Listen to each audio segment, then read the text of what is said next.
Xabarlar bor. Shaharda qishimiz unchalik og'ir o'tmadi, lekin oxirgi 50-60 yilda bunday yog'ingarchilikni Toshkent shahri ko'rmagan edi. Yog'ingarchilikdan keyin asfaltlarimiz shaharda o'zini yaqqol qiyofasini ko'rsatdi va katta chuqurliklar paydo bo'ldi. Fuqarolarimiz keskin e'tirozlarga sabab bo'lyapti va o'zingizlar ham ko'rib turibsizlar. Shaharning har bir ko'chasi, har bir tumanda bo'lib o'tyapti. Shunda Anvar aka, siz 10 kun muhlatda tuman hokimlari barcha kerakli boshqarmalar birlashib butun shahardagi texnikalarni, Toshkent shahrida mavjud bo'lgan xususiy hamda o'zingizga boshqarmangizga tegishli bo'lgan texnikalarni hammasini jalb qilasiz. 10 kun sizga muhlat.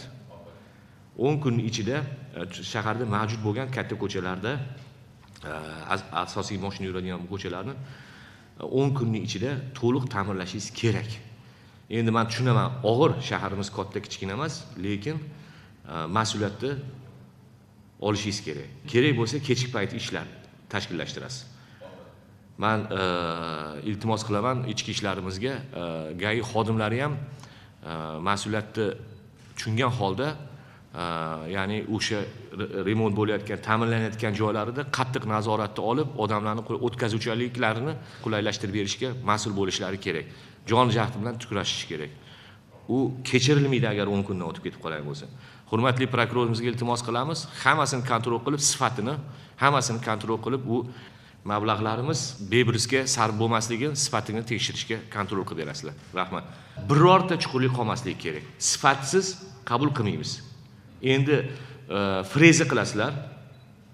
Frezalab hamma butun shahar kerak bo'lsa, shahar viloyat, Toshkent viloyatidan barcha texnikalarni jalb qilasizlar.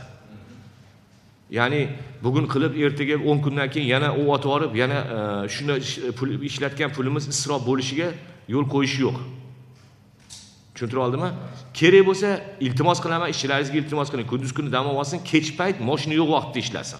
Ko'p joyda ish qilamiz, odamlarni tirband vaqtida, ishga kelish-ketish vaqtida ko'chalarni to'sib qo'yib asfalt qilish. O'sha vaqtda tirbandlikni oldini olish uchun tozalab qo'yinglar. Mashinalar ishdan ketayotganda, ishdan qaytayotganda toza bo'lsin shahar. Undan keyin ishlarni davom ettiringlar. Ishni tirband vaqtida, ya'ni pik vaqtida odamlarning ishga ketayotgan vaqtda ko'chani yarmini to'sib qo'yib, odamlarni sarson qilib, asabini buzib, fuqarolari ertaga ishida ham unumi bo'lmaydi, shaxsiy hayotida ham unumi bo'lmaydi. Muammolarga duch kelishadi. Qattiq nazorat o'rnatasizlar bu masalaga.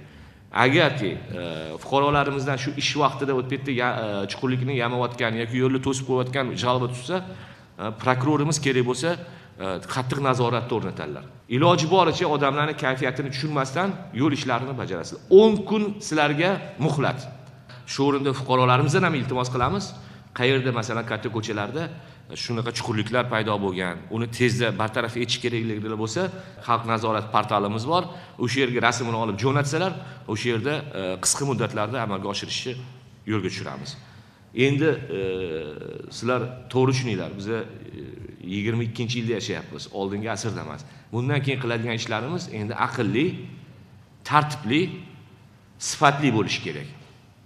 Kimda sifatsiz qilsa, kimda nima qilsa javob beradi. 10 kunda shaharda yama qolmaslik kerak, shahar ko'chalarida. Mahallalarda bor, endi men bilaman uni. Mahallalarda yil bo'yi obod mahalla dasturlari bor, boshqa dasturlarimiz bor. O'shanga qarab qilaverasizlar.